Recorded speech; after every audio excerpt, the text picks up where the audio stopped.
little bit of a video tutorial on how I produce the panoramic images that I've been producing for the past few months. I've been doing this in quite a slightly different way to the way panoramics are normally produced, which is where the photographer would swivel the camera around and take a picture and a picture to stitch them together in the software. Now they would either do it by hand, or put the camera on a tripod with a special gimbal so that it rotates through the required number of degrees to get the imagery. These are great if you want very long, thin panoramics, 180 degrees, 360 degrees, all the way around panoramics. They're good for that. But I'm not a big fan of those pictures, to be honest. I much prefer a kind of wider angle panoramic, usually with about a 3:1 ratio instead of these ones that are very long and not very high. So consequently, what I've been doing is I've been using a camera with a tilt and shift lens. The advantage of a tilt and shift lens over the swiveling the camera around is that the sensor is going to stay in the same place. When you put the normal system, when you swing the camera around, the sensor is going to actually move during the taking of the pictures, which can cause perspective issues. What I do with the tilt shift is I use the shift movements to make sure that I get my 3 pictures to stitch together, but the sensor doesn't move. I'll show you what I mean. So I've got the tilt shift lens on my Nikon D750. Great piece of kit, the D750. I did a bit of research and I like the dynamic range. In fact, I've almost stopped using filters because the dynamic range is so good. And low light, it's just an amazing piece of kit. But I also like this swivel screen where I can view downwards when I'm composing my picture. I always use live view on this, so I tend to eat the batteries as well. Spare batteries are always good to have. But the tilt shift lens is different from all other lenses in that there's no linkage between the lens and the camera. It's just basically clipped on the front. So the whole lens is manual. So for example, I've got a manual aperture and manual focus. It's like going back to the good old days of photography when we had to do everything by hand and everything manual. I use the matrix metering system in the camera, and I've preset my aperture, and I will use the shutter speed to control my exposure. So I'll set the aperture usually around about f16, f22, something like that. Focus the image in, and then adjust the shutter to get my right exposure. Usually about 100 ISO. I'm using the tripod in any case.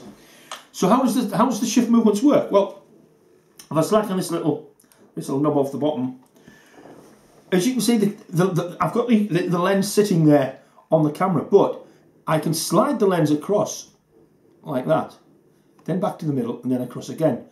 So as you can see, I can actually slide the lens or shift it across the film plane, across the sensor plane. Now, this means I can take one shot there, and one shot there. So I can take 3 pictures and then stitch them together in the software. Because the sensor doesn't move and the camera doesn't move, I find I get almost everything. I don't have very little cropping to do. Love it for doing this.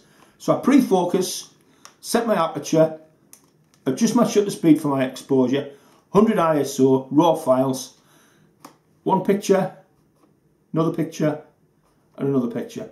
So stitching the 3 together produces the panoramic. So what I'm going to do now is I'm going to go up to Raspberry topping and run a few shots off and show you how it actually works practically. Then we'll come back and then we'll put them into the Mac and process them and show you how the processing works and what the final image is going to be like. Catch you soon. So here we are, we set up at Raspberry topping there in the background with all the bluebells in the foreground.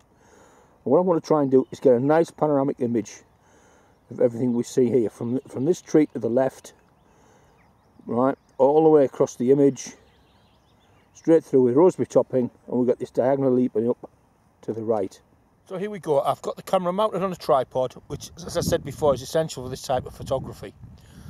I've composed already the image through the viewfinder. What I tend to do is look for the center image first, then go left, then go right, shifting the lens across, and recompose. Sometimes I might want a little bit more on the left, sometimes I might want a little bit more on the right. But I'm already set up, it's ready to go. I've focused it in, don't forget it's manual focus, so I use hyperfocal depth of field. The camera's set to manual, we're shooting at the 15th of a second at f22, 100 ISO with a RAW file. I'll slide the camera left, slide the lens left. I've got the mirror lock-up set and I'm using my cable release. So I press the cable release button once and the mirror locks up in the camera, press it again, takes a picture. Slide across, press it once, the mirror locks up, press again, takes the picture. Once for the mirror to lock up, press and it takes the picture. The reason I do the mirror lock up is that it gets rid of the vibrations of the mirror going up during the long exposure of a 15th of a second.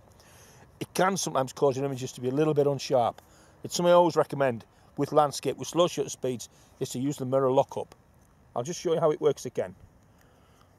Press that button, the mirror's locked up, wait a second, press again. Mirror locked up, press a second, wait again. Mirror locked up, press a second, take the shot again. Dead easy. Nice little idea that, nice little thing that. Okay, let's get these back, let's get them processed and see what we've got. Catch you later. We're back home and what I've done is I've loaded the images into Lightroom and I've already put them into the develop mode, and I prefer to do this so I can look on screen and scroll through the images to find out what I think are going to be the best ones to stitch together. Let me have a look here. 1, 2, 3. I quite like those 3 there. I think the sky's quite nice and the angle's good. I like the foreground. I think those look good. So what I'm going to do is I'm going to, at the bottom here, select the left hand one, use the up arrow key, and that selects all 3 images.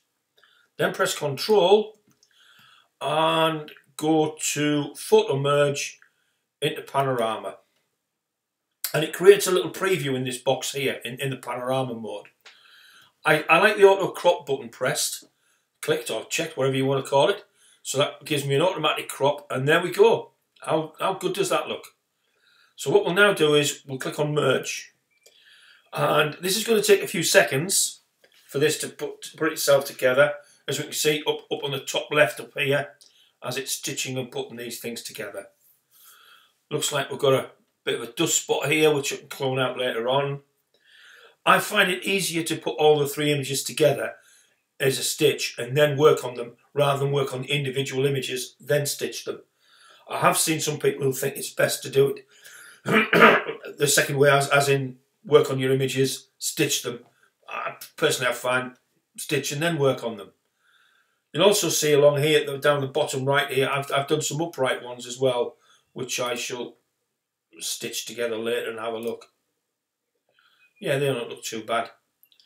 Done basically with the same method, only this time I turn the camera on its side and then swing the lens through 90 degrees and use the lens as an upright lens.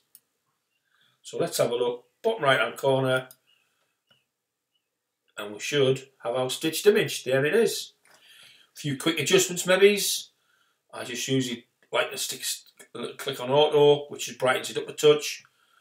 Down here on the bottom left, I have a little subtle HDR filter, which I sometimes like to add. Yeah, that's worked quite well. Let me just take the exposure down a touch. Maybe just drop the blacks. There we go. Maybe use the graduated filter just to bring the sky down a touch. There we go, quite like that. And there we go. So I can file and save and output that to whatever I feel of, whether it's a JPEG or a TIFF. But before I do so, I'm going to have a quick look and clean the sky up. So there we go, really quite simple. Load the images into Lightroom, select the 3, go into Photo Merge and Panoramic, let it do its business. Works well every time.